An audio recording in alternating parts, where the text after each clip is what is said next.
गोटे healthy relation ना दी जन म्यूचुअल अंडरस्टैंडिंग रुए जोर जबरदस्ती तुम चिन्ह नथिबो जानि नथिबो गोटे लोक तते सडन आसिक अचानक भाव फिजिकल असल्ट करिवो सेटा गोटे भारी मानसिक स्तर रे आघात दिए से झीर कोन चरित्र फेरी आसी पारियो सी जो रेप होइथिबा झीटर मानसिक स्तर रे जो आघात होइथिबो ना से आघातटा ताको मला पर्यंत ता सांगर रहइबो भी खराब काम करूछन्ती एकुटिया जोटी जगह पाउछन्ती कोडी फिजिकल हे जाउछन्ती से फिजिकल समय से नहीं पहुँचले पुओ को जबरदस्ती करेंगे झील को जबरदस्ती करेंगे सी तो सान फिजिकल है आम तो सान फिजिकल हूँ ना तो छाड़ू किसी जगह एमती भी होशा में कहूँ किसी जगह एमती भी होगी पुओ झील जब धरा पड़गले टा 1000 2000 5000 10,000 देकी मुकुलिक ना बड़ हूँ से झील को सेफ्टी दवा निरापद दवा गोटे पुअर कर्तव्य हूँ गोटे झील को निरापद नहीं कि जदि तू नेलु निरापद आनिक जगह छाड़िया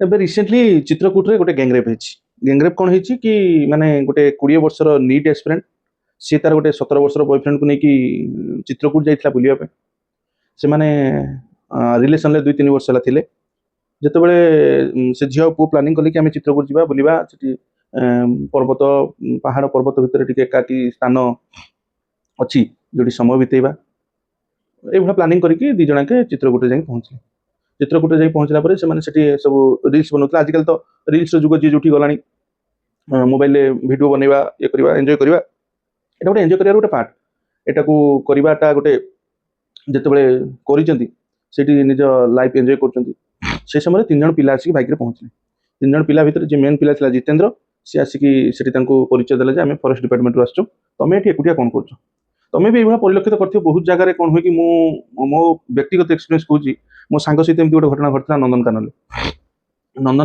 होता सहित माने से माने नंदनकानन जाइए बुलिया गोटे निछाटिया जगार अवश्य यहाँ गोटे भूल जिनस तुम निछाटिया जगार एकुटिया गोटे झील को लेकिन जीवाटा यहाँ एक्चुअली भूल जिनस यहाँ को तुम मानिपार न मानिपार मत दोषी दे कहीपार न कहीपार किंतु किसी जगह कौन हुए कि ये जिनसा को लोक मैंने अलग नजर देखते आउ एमाने जो परस्पर पुओ झील पाखे रुहति ना एमाने भी किसी खराब काम बहुत आप सोशल मीडिया देखुए भाइराल हो जे पुओ झील एकुटिया कौटी किस इत्यादि होती कौटी फिजिकाल भी हो जाती माने बण जंगल एकुटिया निछाटिया जगह पाइले यार फायदा सब अन्य मैंने उठाती कौन मो सांग तार गोटे गर्लफ्रेंड को लेकिन जाइला नंदनकानन गोटे निछाटिया जगह एबे तो बहुत माने रेस्ट्रिक्शन हो गलानी ये 10 वर्ष तल कथा कहूँ से गोटे निछाटिया जगह को से भितर भितर पड़े आठी जाकि सी टे फिजिकाल होती से समय गोटे लोक आसिक पहुँचला सडन ये कौन कम कर कौन खराब कम कर लोक जो पब्लिक प्लेस तुम जो ये किसी कम कर ना लोक जी सी तुम कहले तुम भय कर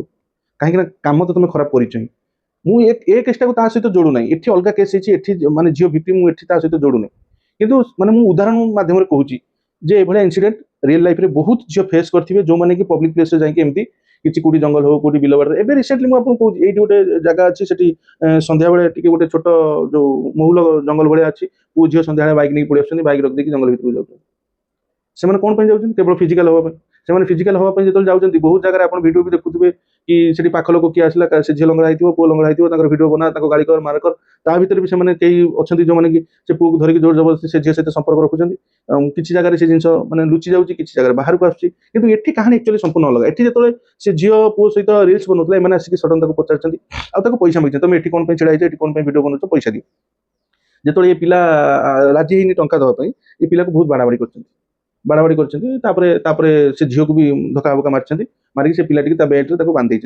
बांधिकी से झील को गोटे पहाड़ तौक गोटे विराट बड़ पत्थर भाया अच्छे से पत्थर तौक आनी पत्थर तौक आनला जड़े बाई जड़े से झील भी वीडियो भाइराल होती से जो मैंने कम कर वीडियो बनी यहाँ सब आश्चर्य कथा से खराब कम करके भी वीडियो बनी आ जन पर जन सेक्स कर सहित फिजिकल रिलेसन रखुच्च रेप कर जगह कौन होना से पिला तार बंधा चित्कार कर चेष्टा कर हाथ छड़े केमी हाथ गोड़ बंधा छड़े आसवाई सी जहाँ किसी समय पर जो छड़े से हाथ गोड़ छड़े आसी झील पाखक आसला ये 3 जन पिला फेरार हो गले सी सागे सागे मोबाइल खोलिक पुलिस को लगे चेष्टा कला कि पुलिस जेहेतु पहाड़ उपर नेटवर्क प्रोब्लेम रोला पुलिस को आउ लगे पाइला ना से झील को ड्रेस सब चीज देते सहित खराब कम कर झील को धरिक से तौक आसला आसला जहाँ तौक जो नेटवर्क आसला से जगह पुणी लगे फोन लगे कौटी पुलिस स्टेशन खबर पहुँचला पुलिस टीम आसिक पहुँची से जांच आ इन्वेस्टिगेशन करी सीसीटीवी कैमेरा फुटेज रु देखी 3 जन पिला बाइक रे आसी आ 3 जन को जो पिला आइडेंटिफाई कला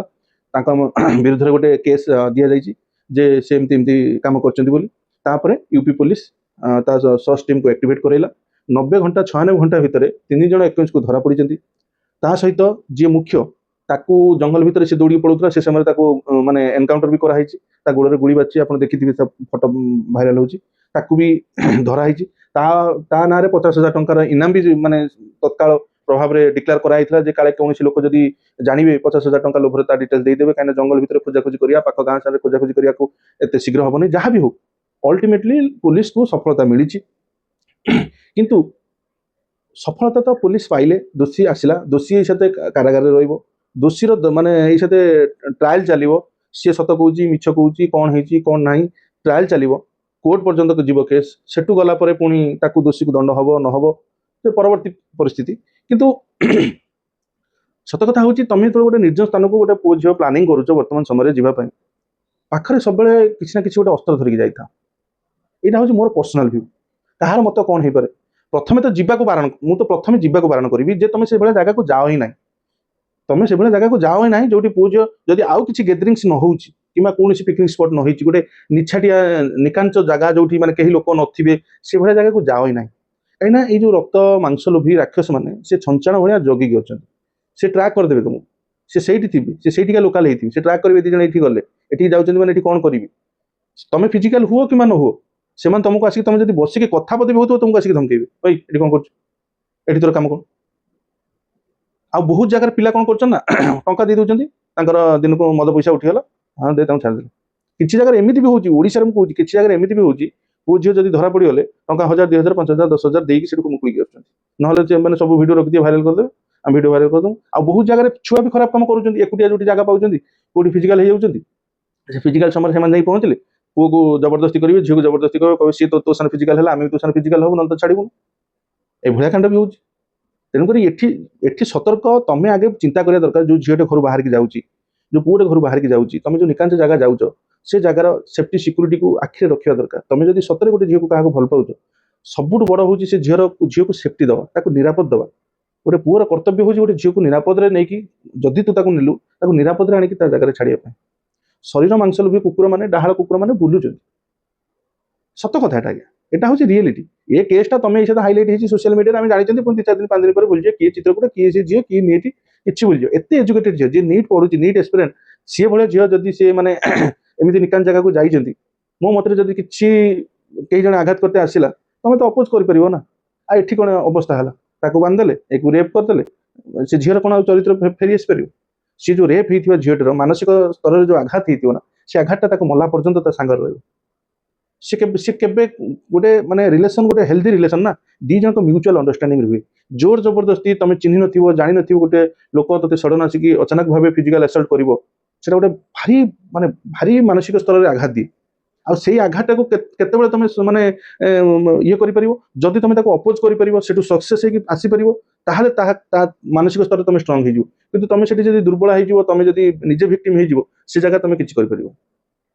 ତେଣୁକରି ଆମେ ଯାହା ସୋସାଇଟି ଦେଖୁଛନ୍ତି, ସେଟା କେବେ ନା କେବେ ଆମ ଉପରେ ବି ଘଟିପାରେ। ସତର୍କ ରହିବା, ସଜାଗ ରହିବା। ତା ସହିତ ମୋ ମତରେ ଏଭଳିଆ ନିକାନ୍ତ ଜାଗାକୁ ଯିବା ହିଁ ନାହିଁ। ଯୋଉଠି ବିପଦ ଆମକୁ ଦେଖାଯାଉଛି ସେଠିକି ଆମେ ଯିବା ହିଁ ନାହିଁ। ସେଇଟା ସବୁଠୁ ବଡ଼ ସମାଧାନ।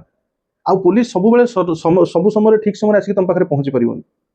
ଆଉ ଭାରତ ବର୍ଷର ଆଇନ କାନୁନର ବ୍ୟବସ୍ଥା ଏତେ ଢିଲା ଯେ ଗୋଟେ ଲୋକ ଦୋଷ କରିଥିବାର 10 ବର୍ଷ 15 ବର୍ଷ ପର୍ଯ୍ୟନ୍ତ ବି ସେ ଦଣ୍ଡ ପାଉନାହିଁ ଠିକ ସେ। ତେଣୁକରି ସମସ୍ତଙ୍କୁ ମୋର ବିନମ୍ର ଅନୁରୋଧ, ଯୋଉ ଭାଇ ଭଉଣୀ ମାନେ ଭିଡ଼ିଓ ଦେଖୁଛନ୍ତି, ଏଭଳିଆ ନିଷ୍ପତ୍ତି ନେଲା ପୂର୍ବରୁ 100 ଥର ଭାବନ୍ତୁ। ଆଉ ନିଜ ଜୀବନ, ନିଜ ଚରିତ୍ର ନିଜ ହାତରେ ଅଛି। ତମେ ଚାହିଁଲେ ନିଜ ଜୀବନକୁ ପରିବର୍ତ୍ତନ କରିପାରିବ, ନିଜ ଚରିତ୍ରକୁ ସୁଦୃଢ଼ ରଖିପାରିବ। ଆଉ ତମେ ଯଦି ନିଜେ ନ ଚାହିଁବ, ନିଜେ ଯାଇକି ଯଦି ପବ୍ଲିକ ପ୍ଲେସରେ କିଛି ଖରାପ କାମ କରିବ, ତମେ ଜଣଙ୍କ ସାଙ୍ଗରେ କରୁଛ, 5 ଜଣ ତା ସାଙ୍ଗରେ ଆସିକି ଯୋଡ଼ି ହେଇଯିବେ। ତେଣୁକରି ଏସବୁ ଜିନିଷ କଲା ପୂର୍ବରୁ ଥରେ ଭାବନ୍ତୁ, ଚିନ୍ତା କରନ୍ତୁ, ଆଉ ତାପରେ ନିଷ୍ପତ୍ତି ନେଇକି ଘରୁ ବାହାରିକି ଯାଆନ୍ତୁ। ଜୟ ଜଗନ୍ନାଥ।